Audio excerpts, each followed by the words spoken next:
সেসব সাহাবীরা হুজুর সাল্লাল্লাহু আলাইহি ওয়াসাল্লামকে কিছুক্ষণ না দেখলে তারা আল্লাহর প্যারা হাবিব ওনার শরীরের খুশবু শুকে শুকে তালাশ করতেন, অলিগলিতে তালাশ করতেন।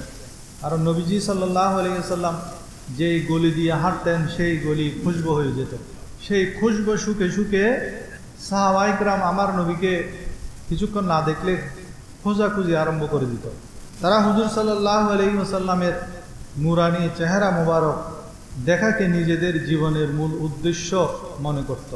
অনেকে আছেন ক্ষুধা লাগলে চলে যেত নবী করিম সাল্লাল্লাহু আলাইহি ওয়াসাল্লামের দরবারে আল্লাহর নবীর চেহারা মোবারকের জিয়ারত করার উদ্দেশ্যে। আমরা ক্ষুধা লাগলে খাবার খুঁজি, কিন্তু সাহাবাদের মধ্যে এমন অনেকে আছেন যারা ক্ষুধা লাগলে আমার নবীর চেহারা খুঁজতেন। আমার নবীর চেহারা দেখলেই তাদের পেটের ক্ষুধার নিবারণ হয়ে যেত। দুজন দিন মজুর সাহাবী ছিলেন, তারা শুধু আমার নবীর চেহারা মোবারক নয়, বরং নবীজির নুরানি জবান থেকে যে কথাগুলো বের হতো সেগুলাকেও তারা রপ্ত করতেন, মুখস্থ করতেন।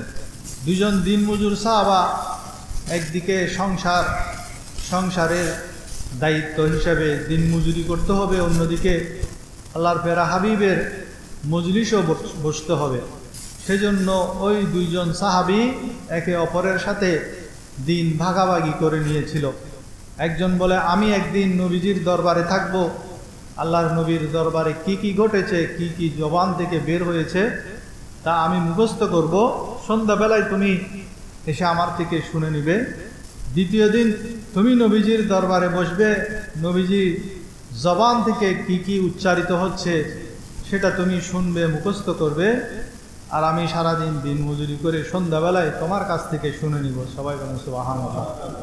এই সমস্ত সাহাবায়ে কেরাম আমার নবীজির বেসাল শরীফের পর তাদের কি অবস্থা হয়েছিল একবার চিন্তা করে দেখুন। নবী করিম সাল্লাল্লাহু আলাইহি ওয়াসাল্লাম ওনার ওফাতের ব্যাপারে অনেক আগে থেকেই জানতেন। তার বেশ কয়েকটি উদাহরণ আমি আপনাদের সামনে দিতে পারবো।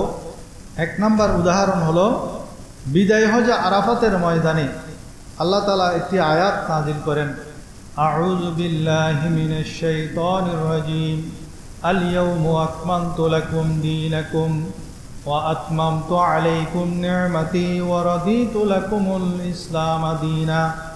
অর্থাৎ আজ আমি তোমাদের জন্য তোমাদের এই দিনকে পূর্ণাঙ্গ করলাম, তোমাদের প্রতি আমার নিয়ামত সম্পূর্ণ করলাম এবং ইসলামকে তোমাদের দিন হিসাবে পছন্দ করলাম। তো দিনকে পূর্ণতা দেওয়ার জন্য এসেছেন নবীজি সাল্লাল্লাহু আলাইহি ওয়াসাল্লাম। তো যাকে দিনের পূর্ণতার জন্য পাঠানো হয়েছে সেই দিনটা যখন পূর্ণতা লাভ করেছে তখন দুনিয়ার মধ্যে তার থাকার প্রয়োজন ফুরিয়ে এসেছে। সেজন্য এই আয়াতটি যখন নাজিল হয়েছে অনেক সাহাবা খুশি হয়েছেন যে আল্লাহর কাছে মনোনীত ধর্ম ইসলাম আল্লাহ তাআলা ঘোষণা করে দিয়েছেন, আমাদের দিনকে পূর্ণাঙ্গ ধর্ম হিসাবে আল্লাহ তাআলা ডিক্লেয়ার করে দিয়েছেন। কিন্তু ওমর ফারুক রাদিয়াল্লাহু তাআলা আনহু এই আয়াতের মর্মার্থ বুঝেছেন। তিনি বুঝেছেন যে এই আয়াতটি নাজিল হওয়ার মানে হলো আমাদের কলিজার টুকরা, আমাদের প্রাণের চেয়েও প্রিয় নবী আমাদের মাঝে আর বেশি দিন থাকবেন না, কারণ উনার দায়িত্ব শেষ। সেটা বুঝেই ওমর ফারুক রাদিয়াল্লাহু তাআলা আনহু কান্না শুরু করে দিলেন। তা আমার নবীজি বেশি দিন থাকবেন না সেটা আমার নবীজিও জানতেন, সাহাবায়ে কেরামও বুঝতে পেরেছেন। দ্বিতীয় উদাহরণ, বিদায় হজে হুজুর সাল্লাল্লাহু আলাইহি ওয়াসাল্লাম সাহাবায়ে কেরামকে ফরমালেন, হে আমার সাহাবারা, তোমরা হজের বিভিন্ন নিয়ম কানুন মাসালা মাসাইল আমার কাছ থেকে জেনে নাও, কারণ আগামী বছর আমি আর হজের মধ্যে আসতে পারবো না। এটা দিয়ে বোঝা যায় নবী করিম সাল্লাল্লাহু আলাইহি ওয়াসাল্লাম যেটাই যে ওনার জীবনের শেষ হজ সেটা আগে থেকে বুঝতে পেরেছিলেন। তৃতীয় উদাহরণ, জিলহজ মাসের 12 তারিখ সূরা নসর নাজিল হয়, ইজা জাআ নাসরুল্লাহি ওয়াল ফাত ওয়া রাআইতান নাসা ইয়াদখুলুনা ফি দীনিল্লাহি আফওয়াজা। আপনি দেখতে পাবেন লোকজন দলে দলে, ফৌজ বাই ফৌজ, দলকে দল ইসলামের ছায়াতলে এসে ইসলাম কবুল করবে। কোরআনের যেই আয়াত এবং সূরা নাজিল হয় তার মধ্যে সর্বশেষ সূরা নাজিল হয়েছে সূরা নসর, এরপরে পরিপূর্ণ আর কোনো সূরা নাজিল হয় নাই। তো জিলহজ মাসের 12 তারিখ যখন এই সূরাটি নাজিল হলেন, তখন হুজুর সাল্লাল্লাহু আলাইহি ওয়াসাল্লাম বুঝে গিয়েছিলেন যে উনার এই দুনিয়ায় আর বেশি দিন থাকা হবে না, দুনিয়া থেকে বিদায় নিতে হবে। হযরত ইবনে আব্বাস রাদিয়াল্লাহু তাআলা আনহু, রইসুল মুফাসসিরিন, যিনি কোরআনের সবচেয়ে বড় তাফসীর কারক, তিনি বলেন রাসূলুল্লাহ সাল্লাল্লাহু আলাইহি ওয়াসাল্লামের ওফাতের দিক নির্দেশনা, ওফাতের ইঙ্গিত আমরা এই সূরার মাঝে লুকায়িত দেখতে পেয়েছি। কারণ ইসলামের মধ্যে দলে দলে যখন সকলে ঝাঁপিয়ে পড়বে, ইসলাম কবুল করে নিবে, সেটার অর্থ হলো নবী করিম সাল্লাল্লাহু আলাইহি ওয়াসাল্লাম আমাদের মাঝে আর বেশি দিন থাকবেন না। চতুর্থ উদাহরণ, আল্লাহ রসুল সাল্লাল্লাহু আলাইহি ওয়াসাল্লাম বিদায় হজের আগে হযরত মুআজ রাদিয়াল্লাহু তাআলা আনহুকে ইয়েমেনের মধ্যে প্রেরণ করেন। ওনাকে প্রায় 7 কিলোমিটার 7 মাইল দূরে পর্যন্ত এগিয়ে দেন। যারা যোদ্ধা তাদেরকে আমার নবীজি কিছু দূর এগিয়ে দিতেন, কিন্তু মুআজ রাদিয়াল্লাহু তাআলা আনহুকে ইয়েমেনের যুদ্ধে পাঠানোর সময় 7 মাইল পর্যন্ত এগিয়ে দেন এবং বিদায়ের সময় মুআজ রাদিয়াল্লাহু তাআলা আনহুকে বলেন, মুআজ, তুমি এই যে ইয়েমেনে যাচ্ছ সেখান থেকে ফিরে এসে হয়তো আমাকে আর দেখতে পাবে না। মুআজ রাদিয়াল্লাহু তাআলা আনহু আমার নবীজিকে জড়িয়ে ধরে জার ও কাতার কেঁদেছেন। এই ঘটনা থেকেও বোঝা যায় নবীজি সাল্লাল্লাহু আলাইহি ওয়াসাল্লাম উনার ইন্তেকাল সম্পর্কে আগে থেকে জানতেন, সাহাবায়ে কেরাম জানতেন। পঞ্চম উদাহরণ, একজন মহিলা প্রতি বছর অনেক দূরের গ্রাম থেকে মদিনা শরীফ আসতেন বছরে একবার, এসে বিভিন্ন মাসালা মাসাইল আমার নবীকে জিজ্ঞেস করতেন। 11 হিজরিতে যেই বছর আমার নবীজি ইন্তেকাল করেন, সেই বছরও ওই মহিলা নবীজির দরবারে এসে বিভিন্ন মাসালা মাসাইল প্রশ্ন জিজ্ঞেস করতে লাগলেন। তখন নবী করিম সাল্লাল্লাহু আলাইহি ওয়াসাল্লাম শেষ সময়ে ওই মহিলাকে বলেন, তুমি তো প্রতি বছর আসো বিভিন্ন মাসালা মাসাইল জিজ্ঞেস করার জন্য, মনে রাখবা আগামী বছর তুমি যখন আসবে তখন আমি থাকবো না, তুমি তখন মাসালা সমূহ আবু বকরের কাছে জিজ্ঞেস করবে। সবাই বলেন সুবহানাল্লাহ। তাহলে বোঝা যাচ্ছে আমার নবীজি এখানে ইঙ্গিত করেছেন আমার পরে খলিফা হবেন আবু বকর, সেই ইঙ্গিতটাও করে দিয়েছেন এবং সাথে সাথে নিজে যে দুনিয়াতে আর বেশি দিন থাকবেন না সেই ইঙ্গিত দিয়ে গেছেন।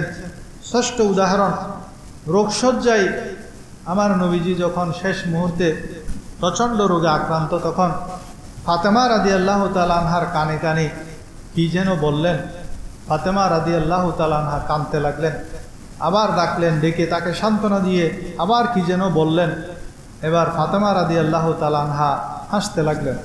পরবর্তীতে আমার নবীজির ইন্তেকালের পর আম্মাজান আয়েশা সিদ্দিকা ফাতেমা রাদিয়াল্লাহু তাআলা আনহাকে জিজ্ঞেস করলেন যে সেদিন ইন্তেকালের পূর্বে আল্লাহর প্যারা হাবিব সাল্লাল্লাহু আলাইহি ওয়াসাল্লাম তোমাকে কানে কি যেন বলেছে, তুমি প্রথমে কান্না করলে, আবার দ্বিতীয়বার যখন কানে কানে কি যেন বলেছে তুমি হাসলে, এর রহস্য কি?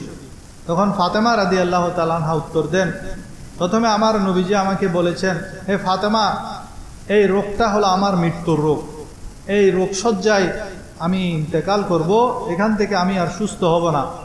এটা যখন শুনলাম আমি কেঁদে দিলাম। যখন আমি বেশি কাঁদতে লাগলাম তখন নবীজি আমাকে আবার কাছে ডেকে আমার চোখের পানি মুছে দিলেন এবং বললেন, ফাতেমা, তুমি কাঁদিও না, আমার ইন্তেকালের পরে আমার পরিবার থেকে সর্বপ্রথম খবর জগতের মধ্যে আমার পরিবারের মধ্য থেকে তুমি আমার সাথে মিলিত হবে। সবাই বলেন সুবহানাল্লাহ। এবং দেখা গেল আমার নবীজির ইন্তেকালের মাত্র 6 মাস পরে ফাতেমা রাদিয়াল্লাহু তাআলা আনহা ইন্তেকাল করেছেন। তা আমার নবী নিজের মৃত্যুর খবরও জানেন, সাথে সাথে নিজের একমাত্র কন্যা সন্তান, জীবিত কন্যা সন্তান ফাতেমা রাদিয়াল্লাহু তাআলা আনহা যে মৃত্যুবরণ করবেন সেটাও জানেন। ফাতেমা রাদিয়াল্লাহু তাআলা আনহা নিজের মৃত্যুর সংবাদ শুনে হেসে দিলেন, খুশি হলেন। কারণ কি? এটা হলো আকীদা। আমাদের আকীদা হতে হবে, আমরা যদি ঈমানদার হই, আমাদের মৃত্যুর পর আমাদের প্রিয় মা বাবা, আত্মীয় স্বজন যারা আমাদের আগে ইন্তেকাল করেছেন তাদের সাথে আমাদের সাক্ষাৎ হবে। এটা সাহাবায়ে কেরাম এমন বিশ্বাস করতেন, তার প্রমাণ ফাতেমা রাদিয়াল্লাহু তাআলা আনহার হাসা, খুশি হয়ে গেছেন। যখনই বলেছেন আমার পরে সর্বপ্রথম আমার পরিবার থেকে তুমি ইন্তেকাল করবে, ফাতেমা রাদিয়াল্লাহু খুশি হয়ে গেলেন। কারণ কি, ইন্তেকালের পরে তো আমি আমার বাবার সাথে আবার মিলিত হতে পারবো, বাবার সাথে সাক্ষাৎ পাবো। ওই খবরের জগৎ, সেখানে একে অপরের সাথে মোলাকাত করা, সাক্ষাৎ হওয়া, এটা হলো আমাদের আকীদা। তো মুমিন যখন মারা যায় তখন তাকে কবর দেওয়ার পর আত্মীয় স্বজন যারা আগে মারা গেছে সবাই তাকে গ্রহণ করে, তাকে স্বাগতম জানায়, এবং সে গিয়ে বিভিন্ন আত্মীয় স্বজন যারা আগে মারা গেছে সবার হালত জিজ্ঞেস করে, তারাও যারা জীবিত তাদের হালও জিজ্ঞেস করে। এমন সময় অমুক কেমন আছে, তমুক কেমন আছে বলতে বলতে এক সময় বলে যে অমুকের খবর কি? তখন এই তো বলে, সে তো আমার অনেক আগেই মারা গেছে, সে কি তোমাদের সাথে মিলিত হয় নাই? তখন তারা বুঝতে পারে যে এ জান্নাতীদের দলে নাই, বরং তার এই রূহ সিজ্জিনে চলে গেছে। আলা ইল্লিয়িন, মুমিনদের রূহ ইল্লিয়িনের মধ্যে যায়, আর যারা মুনাফিক, যারা জাহান্নামী, তাদের রূহ সমূহ সিজ্জিনে চলে যায়। তখন সবাই বুঝতে পারে, হাই, সে তো আগে মারা গেছে কিন্তু মিলিত হয় নাই কেন? জান্নাতি পরিবারের সাথে, জান্নাতি আত্মীয় স্বজনের সাথে মিলিত না হওয়ার কারণ তারা বুঝতে পারে। তার রূহ এখানে না আসার কারণ হলো তার রূহ হয়তো আযাবের মধ্যে আছে, সিজ্জিনের মধ্যে বন্দী আছে। সেজন্য আমাদের দুনিয়ার মধ্যে এমনভাবে চলা উচিত যাতে আখিরাতে গিয়ে আমরা আমাদের জান্নাতি পরিবারের সাথে মিলিত হতে পারি। সেজন্য মুমিনরা মৃত্যুকে ভয় পায় না, মৃত্যু এটাকে তারা আশীর্বাদ মনে করে। কারণ কত বছর হয়ে গেছে বাবা মা মারা গেছে, বাবা মায়ের চেহারা দেখি নাই, সে বাবা মা যদি জান্নাতি হয় আমার মৃত্যুর পর সে বাবা মায়ের সাথে সাক্ষাৎ করতে পারবে। সপ্তম উদাহরণ, নবী করিম সাল্লাল্লাহু আলাইহি ওয়াসাল্লাম ফরমান, জিব্রাইল আলাইহিস সালাতু ওয়াস সালাম প্রতিবার রমজান মাসে আসলে আমাকে কোরআন শরীফ একবার তেলাওয়াত করে শোনায়। কিন্তু যে বছর আমার নবীজি ইন্তেকাল করবেন, আমার নবীর জীবনের শেষ রমজান, সেই রমজানের মধ্যে জিব্রাইল আলাইহিস সালাতু ওয়াস সালাম আমাকে 2 বার কোরআন তেলাওয়াত করে শুনিয়েছেন। এই থেকে আমি বুঝতে পেরেছি আমি দুনিয়ার মধ্যে আর বেশি দিন থাকবো না, আমাকে চলে যেতে হবে। নবী করিম সাল্লাল্লাহু আলাইহি ওয়াসাল্লাম শেষ জীবনে যে অসুস্থ হয়ে গেছেন, যেদিন থেকে উনার অসুস্থতা শুরু, সেদিন রাত্রে তিনি উনার আজাদকৃত গোলাম আবু মাওয়াহেব রাদিয়াল্লাহু তাআলা আনহু উনাকে নিয়ে রাত্রে জান্নাতুল বাকিতে গেলেন। জান্নাতুল বাকির মধ্যে গিয়ে তিনি সেখানে জিয়ারত করলেন। জিয়ারত শেষে তিনি আবু মাওয়াহেবকে বলেন, হে আবু মাওয়াহেব, আল্লাহ রাব্বুল আলামিন আমাকে দুনিয়ার ধন সম্পদ এর খাজানার চাবিকাঠি দিতে চেয়েছেন, এবং আমাকে আরো বলেছেন যে তুমি দুনিয়ার মধ্যে কিয়ামত পর্যন্ত থাকতে পারবে, এরপরে তোমাকে জান্নাতে পৌঁছে দেওয়া হবে। এটা একটা প্রস্তাব। দ্বিতীয় প্রস্তাব হলো, যেহেতু তোমার দায়িত্ব শেষ হয়ে গেছে, সেহেতু তুমি আল্লাহর সাথে মিলিত হতে পারো। 2টা অপশন, একটা হলো তুমি দুনিয়ার মধ্যে থেকে যেতে পারবে এবং তোমাকে দুনিয়ার খাজানা সমূহের চাবিকাঠি দেওয়া হবে, সবশেষে তোমাকে জান্নাত দেওয়া হবে। তুমি কি সেটা গ্রহণ করবে, নাকি এখনই আল্লাহর সাথে মিলিত হওয়ার জন্য প্রস্তুত আছো? তখন আবু মাওয়াহেব বলে দিলেন, ইয়া রাসূলুল্লাহ, আপনি প্রথম অপশনটা চয়েস করুন। আপনাকে যে প্রস্তাব দেওয়া হয়েছে কিয়ামত পর্যন্ত আপনি দুনিয়াতে থেকে যাবেন, আপনাকে দুনিয়ার খাজানা সমূহের চাবিকাঠি দেওয়া হবে এবং অবশেষে আপনাকে জান্নাত দেওয়া হবে, আপনি সেই অপশনটা গ্রহণ করুন। তখন আল্লাহ রসুল সাল্লাল্লাহু আলাইহি ওয়াসাল্লাম বলেন, আমি আল্লাহর কসম করে বলছি, হে আবু মাওয়াহেব, আমি সেই অপশনটি গ্রহণ করি নাই, বরং আমি আল্লাহর সান্নিধ্যে মিলিত হওয়ার অপশনটি গ্রহণ করেছি। সবাই বলেন সুবহানাল্লাহ। তাহলে নবীজিকে আল্লাহ তাআলা, আমার নবী যদি চাইতেন, আল্লাহ তাআলা আমার নবীকে দুনিয়ার মধ্যে রেখে দিতেন। আমার নবী যদি চাইতেন দুনিয়ার ধন সম্পদের চাবিকাঠি আল্লাহ তাআলা আমার নবীর হাতে দিয়ে দিতেন, কিন্তু আমার নবী সেগুলা গ্রহণ করেনি, সেগুলার প্রতি আগ্রহ ছিল না। তো জান্নাতুল বাকিতে জিয়ারত শেষে নবী করিম সাল্লাল্লাহু আলাইহি ওয়াসাল্লাম যখন ফিরছিলেন, ওনার প্রচণ্ড জ্বর এবং মাথা ব্যথা শুরু হলো। এই প্রচণ্ড জ্বর এবং মাথা ব্যথা নিয়ে আল্লাহর প্যারা হাবিব সাল্লাল্লাহু আলাইহি ওয়াসাল্লাম আয়েশা সিদ্দিকা রাদিয়াল্লাহু তাআলা আনহার ঘরের মধ্যে আসলেন। দেখেন, আয়েশা সিদ্দিকাও মাথার মধ্যে পট্টি বেঁধে বসে আছে, বলে ইয়া রাসূলুল্লাহ, মাথা মাথা, আমার মাথা তো চলে যাচ্ছে, আমি তো মরে যাব মনে হয়, মাথা ব্যথায় আমি মনে হয় মরে যাব। তখন আল্লাহর নবী বলেন, তুমি মরে গেলে তো তোমার কোনো লস নেই, তোমার উপকার হবে। তুমি যদি মরে যাও তাহলে আমি তোমাকে জানাজা পড়াবো, কবরে দাফন করাবো, তোমার জন্য মাগফিরাতের দোয়া করব, সেটা তোমার জন্য উপকার না? সেটা যখন বলেছে, মেয়েলি স্বভাব যেটা, সেটা তাদেরও ছিল। মেয়েলি স্বভাব এই যুগে একজন মহিলার যে স্বভাব, তারা তো এই যুগের মহিলার সাথে তুলনীয় নয়, কিন্তু কিছু কিছু কার্যক্রম মহিলাদের স্বভাবের সাথে মিল আছে, এটা সেরকম একটা ঘটনা। আবার এটা মনে করবেন না যে এই যুগের মহিলারা এবং আম্মাজান আয়েশা সিদ্দিকা একই, এটা ভুলেও কল্পনা করা যাবে না। আয়েশা সিদ্দিকা রাদিয়াল্লাহু তাআলা আনহা বলেন, ইয়া রাসূলুল্লাহ, আমি যদি মরে যাই তাহলে তো আপনি আরেকজন বিবি এনে এখানে বাসর করবেন, আপনার সুবিধা হবে। এটা হলো মেয়েলি স্বভাব। এই কথা যখন বলেছেন তখন নবী করিম সাল্লাল্লাহু আলাইহি ওয়াসাল্লাম মুস্কি হেসে দিলেন। দেখেন, অথচ নবীজি তখন প্রচণ্ড জ্বর এবং মাথা ব্যথা, তখনও কিন্তু স্ত্রীর সাথে হালকা ঠাট্টা মশকরা যেটা, সেটা করছেন, হাসাহাসি করা, এই ধরনের কথাবার্তাগুলা বলছেন। এখান থেকে আমাদের শিক্ষণীয় যে আমরা তো ঘরের মধ্যে গেলে বাহিরে বন্ধু বান্ধবের সাথে হাসি ঠাট্টা মজাক করি, কিন্তু ঘরে গেলে আমরা এক একজন ম্যাজিস্ট্রেট হয়ে যাই, আমাদের মেজাজ তখন 100% গরম হয়ে যায়, ঘরের মধ্যে হাসতে মানা, এই ধরনের একটা পরিস্থিতি। অথচ আম্মাজান আয়েশা বলেন, আমার নবীজি যখনই বাহির থেকে আসতেন তখনই মুস্কি হেসে আসতেন এবং সালাম দিতেন। কোনোদিন আগে আমি নবীজিকে সালাম দিতে পারিনি। এরপর ইন্তেকালের এই অসুস্থ অবস্থায় বেশ কিছুদিন কেটে গেল। ইন্তেকালের আর মাত্র 5 দিন বাকি। 5 দিন পূর্বে হুজুর সাল্লাল্লাহু আলাইহি ওয়াসাল্লাম মুসলমানদেরকে ডাকলেন, খুতবা দিলেন। খুতবার মধ্যে নবী করিম সাল্লাল্লাহু আলাইহি ওয়াসাল্লাম আজকের খুতবার মধ্যে একটি কথা খুব বেশি বেশি বলতে লাগলেন, যে তোমরা কেউ কারো উপর যদি আমি অন্যায়ভাবে আঘাত করি তাহলে আমার পিঠ আছে, প্রতিশোধ গ্রহণ করে নাও। কারণ আখেরাতে আমি প্রতিশোধ গ্রহণ করলে সেটা প্রতিশোধ দেওয়ার সেই ক্ষমতা আমার থাকবে না। তোমাদের মধ্যে কেউ যদি আমার কাছে কোনো টাকা পয়সা পাওনা থাকো তাহলে এখনই আমার কাছ থেকে দাবি করে নাও, আমি তোমাদের সেই পাওনা আদায় করে দিব।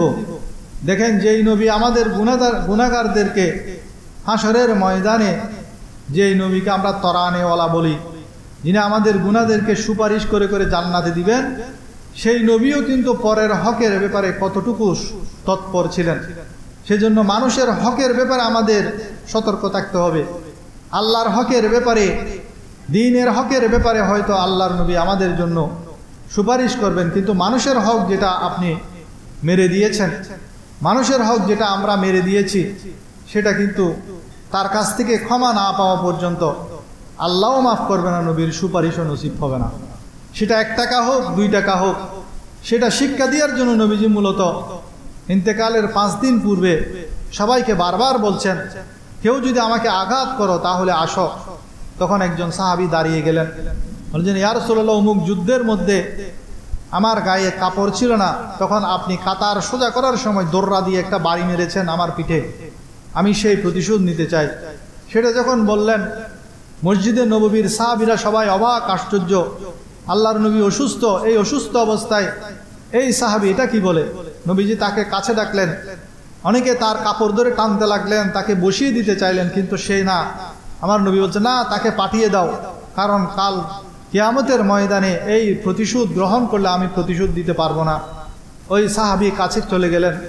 এবার সাহাবী বলে, ইয়া রাসূলুল্লাহ, আপনার শরীরে তো কাপড়, আপনার পিছনে কাপড় সরাতে হবে, কারণ আপনি যখন দোররা মেরেছিলেন, দোররা দিয়ে যখন আপনি কাতার সোজা করছিলেন, তখন আমার পিঠে একটা দোররার আঘাত লেগেছিল, তখন আমার গায়ে কাপড় ছিল না। নবী করিম সাল্লাল্লাহু আলাইহি ওয়াসাল্লাম বেলাল রাদিয়াল্লাহু তাআলা আনহুকে ফাতেমা রাদিয়াল্লাহু তাআলা আনহার ঘরের মধ্যে পাঠালেন দোররা আনার জন্য। ওই দোররাটা ফাতেমার ঘরে আছে, সেটা নিয়ে আসো। বেলাল রাদিয়াল্লাহু কাঁদতে কাঁদতে গেলেন, দোররাটা নিয়ে আসলেন। আমার নবীজি দোররাটা ওই সাহাবীর হাতে ধরিয়ে দিলেন। সাহাবী আমার নবীর পিছনে আসলেন, বলে যে কাপড় সরাও। সাহাবী কাপড় সরিয়ে নবী করিম সাল্লাল্লাহু আলাইহি ওয়াসাল্লামের পিঠ মুবারকের সাথে নিজের পেট লাগিয়ে দিলেন, জড়িয়ে ধরলেন আমার নবীকে এবং উচ্চস্বরে কান্না শুরু করে দিলেন। যে ইয়া রাসূলুল্লাহ, আপনার কাছ থেকে প্রতিশোধ নেওয়া আমার উদ্দেশ্য নয়, বরং আপনি যে অসুস্থ হয়েছেন হয়তো আপনি আমাদের কাছ থেকে বিদায় নেবেন, সেজন্য শেষ বেলায় আমি একটু আপনাকে আপনার শরীরের সাথে আমার শরীরটা লাগানোর জন্য, আপনাকে জড়িয়ে ধরার জন্য এই বাহানা করেছি, আপনি আমাকে ক্ষমা করে দিবেন। সবাই বলো সুবহানাল্লাহ। অতঃপর আমার নবীজি বারবার বলছেন, তোমরা কেউ যদি আমার কাছ থেকে পাওনা থাকো দাঁড়িয়ে যাও, আজকে আমি তোমাদের পাওনা চুকিয়ে দেব। অথচ নবীর কাছে পাওনা চুকানোর মতো টাকা পয়সা নাই, এরপরও পাওনা পরিশোধ করে দেওয়ার জন্য তিনি দাঁড়িয়ে গেলেন। এক সাহাবী দাঁড়ান যে ইয়া রাসূলুল্লাহ, আপনার কাছ থেকে আমি 3 দিরহাম পাওনা আছি, আমার এই 3 দিরহাম আপনি পরিশোধ করুন। আপনি যেহেতু বারবার সেটা বলছেন, সেজন্য আমার মনে আছে বিদায় আমি দাঁড়িয়েছি, না হয় আমি দাঁড়াতাম না। তখন নবীজি বলেন, কোন দিন আমি তোমার কাছ থেকে 3 দিরহাম নিয়েছি? বলে যে অমুক দিন একজন মুসাফির এসেছেন, তাকে সাহায্য করার জন্য বলেছিলেন, তখন আমার কাছে 3 দিরহাম ছিল, ওই 3 দিরহাম আমি দিয়েছি, আপনি বলেছেন পরবর্তীতে আমাকে দিয়ে দিবেন, কিন্তু আপনি ভুলে গেছেন। তখন নবী করিম সাল্লাল্লাহু আলাইহি ওয়াসাল্লাম বলছে, ও আচ্ছা ঠিক আছে, আমার মনে পড়েছে। তখন ফজল বিন আব্বাস রাদিয়াল্লাহু সেখানে ছিল, তাকে নির্দেশ দিলেন, হে ফজল, তুমি আমার পক্ষ থেকে এই 3 দিরহাম ওই পাওনা পরিশোধ করে দাও। সবাই বলেন সুবহানাল্লাহ। কত কঠিনভাবে নবী করিম সাল্লাল্লাহু আলাইহি ওয়াসাল্লাম মানুষের হক আদায় করেছেন দুনিয়া থেকে বিদায় নেওয়ার মাত্র 5 দিন আগে। এটার মধ্যে আমাদের অনেক বড় শিক্ষা আছে। আমরা 5 টাকা 10 টাকা এটাকে পাওনাই মনে করি না। 5 লাখ 10 লাখ যদি কেউ পায় সেটাকে আমরা পাওনা মনে করি, কিন্তু আমার নবীজি মাত্র 3 দিরহামও পাওনাদারকে পাওনা দিয়ে দিয়েছেন। একজনকে চাবুক মেরেছেন, সেটা প্রতিশোধ দেওয়ার জন্য প্রস্তুত হয়ে গেছেন। এখন আমরা কতজনকে থাপ্পড় মারি, অন্যায়ভাবে গায়ে হাত তুলি, এমনকি সন্তানকেও আমরা মারার সময় হিসাব করে মারতে হবে, সন্তানকে শাসন করতে হবে, কিন্তু সীমার অধিক মারা যাবে না। এসব কিছু আমাদের মনে রাখতে হবে। নবী করিম সাল্লাল্লাহু আলাইহি ওয়াসাল্লাম মূলত এই শিক্ষাই আমাদেরকে এই ঘটনার মাধ্যমে দিয়েছেন। এরপর ইমাম বুখারী রাহমাতুল্লাহ আলাইহি হাদিসের মধ্যে একটা হাদিস নকল করেন, দীর্ঘ হাদিস, আম্মা জান আয়েশা থেকে বর্ণনা। তিনি বলেন, নবী করিম সাল্লাল্লাহু আলাইহি ওয়াসাল্লামের যখন অসুস্থতা বেড়ে গেল, তখন বেলাল রাদিয়াল্লাহু তাআলা আনহু একদিন আজান দিলেন। নবীজি মসজিদে যাওয়ার মতো সেরকম শারীরিক শক্তি ছিল না। আমার নবীজি বললেন, আবু বকরকে বলো আজকে নামাজ পড়ানোর জন্য। তখন আয়েশা সিদ্দিকা এবং ঘরের মধ্যে অন্যান্য মহিলা যারা ছিল তারা বলছেন, ইয়া রাসূলুল্লাহ, আবু বকরের মনটা তো খুব নরম, সে আপনার যায় নামাজে যখন দাঁড়াবে সে কান্নার জন্য মানুষকে নামাজ পড়াতে পারবে না। অথচ আমার নবী জবান থেকে যেটা বের হয় সেটা আল্লাহর হুকুমে বের হয়।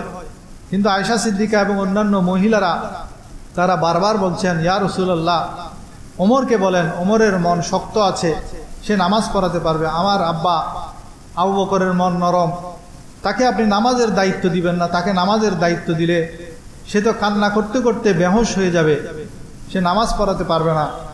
এটা যখন বললেন একবার, দুইবার, তিনবার, তৃতীয়বার নবী করিম সাল্লাল্লাহু আলাইহি ওয়াসাল্লাম একটু বিরক্তবোধ হয়ে বললেন, তোমরা দেখছি ইউসুফ আলাইহিস সালাতু ওয়াস সালামের নারীদের মতো করছো, আমি যেটা বলছি সেটাই করো, এটা আল্লাহর হুকুম যে আবু বকরকে বলো সে যেন মুসলমানদেরকে নিয়ে নামাজ পড়ায়। আবু বকর রাদিয়াল্লাহু তাআলা আনহু নামাজ শুরু করে দিলেন। নামাজ যখন পড়তেছেন তখন আমার নবীজি চিন্তা করলেন যে আমিও যাই, নামাজের মধ্যে শরীক হই। তখন আম্মা জান আয়েশা বলেন, 2 জন সাহাবীর কাঁধে ভর দিয়ে নবী করিম সাল্লাল্লাহু আলাইহি ওয়াসাল্লাম হুজরা থেকে বের হলেন। আমার নবীর হুজরা থেকে এই মিম্বর পর্যন্ত এই এতটুকু জায়গা, এদিক দিয়ে হুজরার দরজা, হুজরা থেকে বের হলেন। বের হয়ে নবী করিম সাল্লাল্লাহু আলাইহি ওয়াসাল্লাম যখন আসছেন, আম্মা জান আয়েশা বলেন, আমার নবীজির অসুস্থতার কারণে শরীর ভারী হয়ে গিয়েছিল, সেজন্য আমি দেখছিলাম আমার নবীজির পাগুলা মাটির সাথে এরকম ছেঁচড়াচ্ছে। এরপরও 2 জনের কাঁধে ভর দিয়ে নবী করিম সাল্লাল্লাহু আলাইহি ওয়াসাল্লাম যখন জামাতের দিকে যাচ্ছেন, মিম্বরের দিকে যাচ্ছেন, আবু বকর সিদ্দিক রাদিয়াল্লাহু তাআলা আনহু একটু পিছনে হটার জন্য চেষ্টা করলেন, একটু পিছনে যাওয়ার চেষ্টা করলেন আমার নবীকে ইমামতিতে দিয়ে। কিন্তু আমার নবীজি আবু বকরকে ইশারা করলেন যে তুমি নামাজ চালিয়ে যাও, এবং নবীজি পাশে বসে গেলেন। এবং সেই নামাজটি ছিল বৃহস্পতিবার জোহরের বা আসরের নামাজ। কোনো রেওয়ায়েত আছে জোহরের নামাজ, কোনো রেওয়ায়েত আছে আসরের নামাজ। নবীজি সাল্লাল্লাহু আলাইহি ওয়াসাল্লাম ওই নামাজ বসে বসে পড়েছেন এবং আবু বকর সিদ্দিক নবীজি সাল্লাল্লাহু আলাইহি ওয়াসাল্লামকে দেখে নামাজকে অনুকরণ করেছেন এবং পিছনের সাহাবীরা আবু বকরকে দেখে নামাজ পড়েছেন, অর্থাৎ আবু বকর তখন মুকাব্বিরের মতো হয়ে গেলেন। এভাবে আমার নবীজির জীবনের শেষ নামাজ পড়েছেন মসজিদের মধ্যে বসে বসে অসুস্থতার কারণে। এরপর তিনি যে হুজরায় গেছেন আর বের হতে পারেন নাই। শুক্রবার, শনিবার, রবিবার, সোমবার ফজর পর্যন্ত মোট 17 ওয়াক্ত নামাজ আবু বকর সিদ্দিক রাদিয়াল্লাহু তাআলা আনহুর ইমামতিতে পড়েছেন। নবী করিম সাল্লাল্লাহু আলাইহি ওয়াসাল্লাম এই 17 ওয়াক্ত নামাজ মসজিদে আসতে পারেন নাই অসুস্থতার কারণে। এবং নবী করিম সাল্লাল্লাহু আলাইহি ওয়াসাল্লাম ইমাম বাইহাকি হযরত আনাস রাদিয়াল্লাহু তাআলা আনহু থেকে বর্ণনা করেন, তিনি বলেন রাসূলুল্লাহ সাল্লাল্লাহু আলাইহি ওয়াসাল্লাম ওফাতের সময় উপস্থিত হলে ওনার মুখ থেকে একটা শব্দ বারংবার বের হচ্ছিল, আসসালাতু ওয়া মা মালাকাত আইমানুকুম, আসসালাতু ওয়া মা মালাকাত আইমানুকুম, আসসালাতু ওয়া মা মালাকাত আইমানুকুম, আসসালাতু ওয়া মা মালাকাত আইমানুকুম। এই যে আমি যেভাবে বলেছি, হাদিসের বর্ণনাকারী বলছেন আমার নবীজি এই কথাটি বলতে বলতে ওনার নিঃশ্বাস বন্ধ হয়ে গেল, নিঃশ্বাস থেমে গেল। কথা একটা বলতে বলতে বলতে বলতে এক সময় গিয়ে নিঃশ্বাস আমাদের শেষ হয়ে যায় না, আমার নবীজির নিঃশ্বাস শেষ হয়ে গেল। আসসালাতু ওয়া মা মালাকাত আইমানুকুম, এই উপদেশ বারবার দিচ্ছেন। নামাজ আর হলো তোমাদের অধীনে যে দাস দাসীরা আছেন, গরিবরা আছেন, তাদের হকের ব্যাপারে তোমরা খেয়াল রাখো। এই দুইটা জিনিস খেয়াল রাখবেন। একটা হলো নামাজ, আমার নবীজির জীবনের শেষ ওসিয়ত, আর একটা হলো ওয়া মা মালাকাত আইমানুকুম। আমাদের ঘরের মধ্যে কাজের লোক যারা থাকে তাদের বেতন দিতে হবে 1 তারিখ, কিন্তু আমরা দিই 15 তারিখ। তাদের হক সেটা। কয় তারিখ দিই আমরা? 15 তারিখ। দোকানের কর্মচারী সে 1 তারিখ থেকে জয়েন করেছে, তার বেতন দিতে হবে 1 তারিখ বা আর তারও 1-2 দিন আগে। যেটা ইহুদি নাসারারা করে। ইহুদি নাসারাদের কোম্পানিতে আপনি যদি চাকরি করেন, তারা 2 দিন আগে বেতন দিয়ে ফেলবে, মাস শেষ হওয়ার আগেই। কিন্তু আমরা মুসলমানরা কি করি? আমার নবীর শেষ ওসিয়ত আসসালাতু ওয়া মা মালাকাত আইমানুকুম, আমরা কি করি? এর বিপরীতটা করি। 1 মাসের বেতন হাতে রেখে দিব, কারণ সে যদি আবার পালিয়ে যায়। কত টেকনিক আমাদের, এগুলো সব আমাদের বুদ্ধি। বেশি বুদ্ধিমান আমরা। কাজের ঘরে কাজের মহিলা একটা রাখছি, তাকে যদি আরো 15 দিন পরে বেতন দিই তাহলে সে আর যাবে না। কাজের মহিলা পাওয়া অনেক কষ্ট। সেজন্য 1 তারিখ বেতন না দিয়ে ধীরে ধীরে ধীরে ধীরে প্রথমে 200 টাকা দিব, তারপর 300 টাকা। ঠিক না? এগুলা করি না আমরা? আপনারা করেন না মনে হয়? এগুলা বেশিরভাগ ঘরের মধ্যে এই কাজগুলো করা হয়। অথচ আমার নবীর জীবনের শেষ ওসিয়ত ছিল এটাই, ওয়া মা মালাকাত আইমানুকুম। এবং নবী করিম সাল্লাল্লাহু আলাইহি ওয়াসাল্লামের যে একটা চাদর ছিল, আয়েশা সিদ্দিকা বলেন নবী করিম সাল্লাল্লাহু আলাইহি ওয়াসাল্লাম বারবার সেই চাদরটা মুখের মধ্যে শেষ মুহূর্তে এভাবে টেনে দিচ্ছিলেন। যখন একটু গরম লাগে আবার সেটা ছেড়ে দেন। যখন চাদরটা ছেড়ে দেন তখন তিনি 2টা গোষ্ঠীকে লানত করেছেন। লানাতুল্লাহি আলাল ইয়াহুদা ওয়ান নাসারা ইত্তাখাযু কুবুরা আমবিয়াইহিম মাসাজিদ। ইহুদি নাসারাকে লানত করেছেন। কারণ কি? ইত্তাখাযু কুবুরা আমবিয়াইহিম মাসাজিদ, তারা নবীদের কবরসমূহকে মসজিদ বানিয়েছে। নবীদের কবরের মধ্যে তারা সিজদাগাহ বানিয়েছে, সিজদা করে। এখন অনেকে দেখবেন নবী তো নাই এখানে, আমাদের দেশে অনেকে অলির মাজার বানায়, অলির মাজারের মধ্যে গিয়ে সিজদা করে।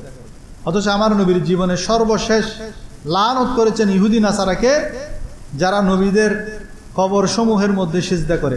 আমরা কবরে কেন সিজদা করব? আমরা সিজদা করব কাকে? আল্লাহকে।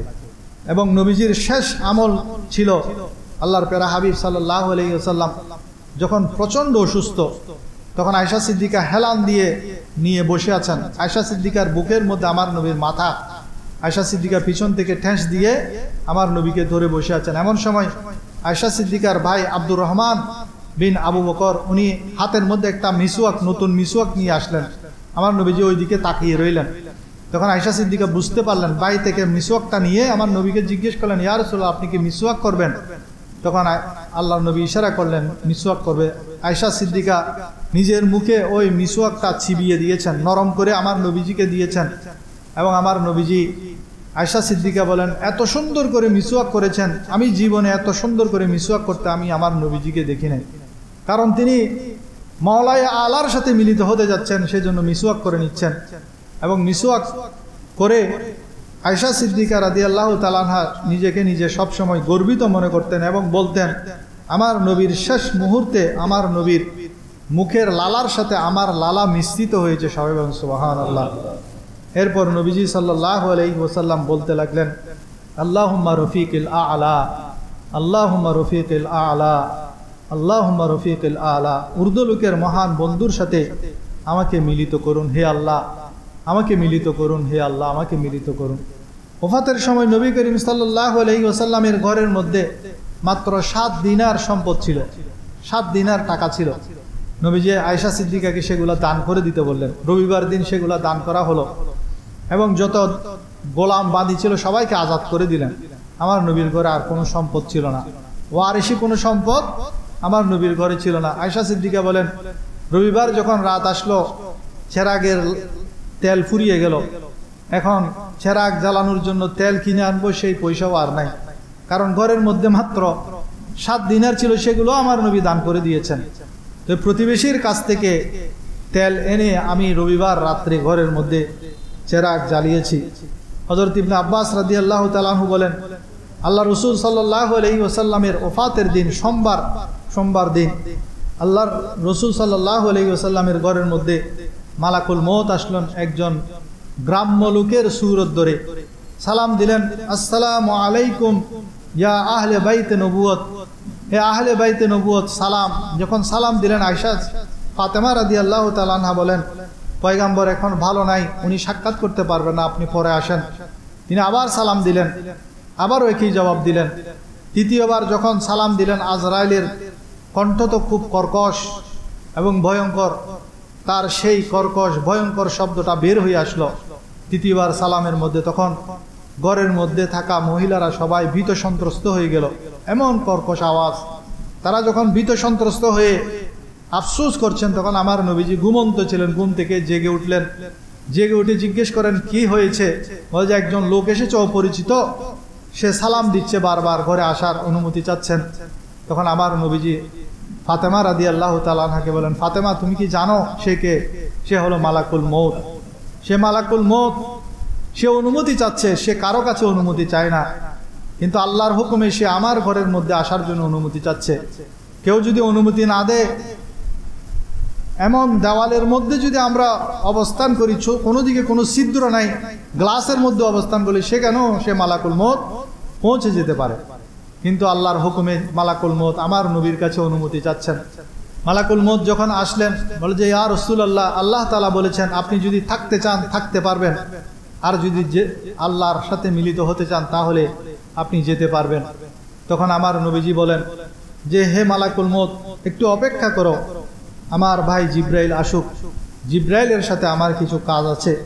জিব্রাইল আলাইহিস সালাতু ওয়াস সালাম আসলেন, কিছু সুসংবাদ নিয়ে আসলেন, যেগুলো আমার নবী ইন্তেকালের আগ পর্যন্ত এগুলার জন্য অপেক্ষা করছিলেন। শেষ মুহূর্তের সুসংবাদ। বলেন ইয়া রাসূলুল্লাহ, আল্লাহ এই মুহূর্তে যেহেতু আসমানে আপনার রূহ নিয়ে যাবেন, তাই জাহান্নামের আগুনকে নিভিয়ে দেওয়া হয়েছে।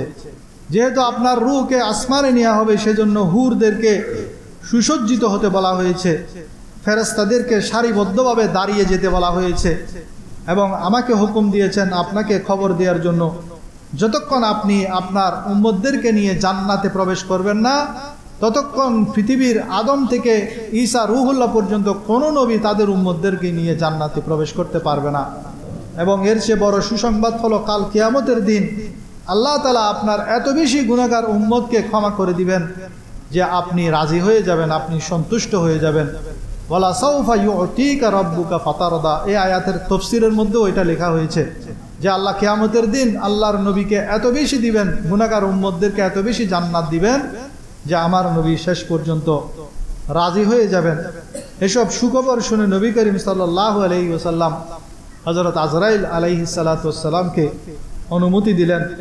হযরত ওমর রাদিয়াল্লাহু তাআলা আনহু আমার নবীর ইন্তেকালের পর তিনি সহ্য করতে পারলেন না, খোলা তরবারি নিয়ে বের হয়ে গেলেন। বের হয়ে বলে, যেই বলেন আল্লাহর নবী ইন্তেকাল করেছে আমি তার কল্লা কেটে ফেলবো। কিন্তু আবু বকর সিদ্দিক রাদিয়াল্লাহু তাআলা আনহু পরিস্থিতি দেখে তিনি আমার নবীর হুজরায় গিয়ে নবীজির চেহারা মোবারক দেখলেন, কপাল মোবারকে চুমু দিলেন এসে আবু বকর সিদ্দিক মিম্বরে দাঁড়িয়ে একটা খুতবা দিলেন।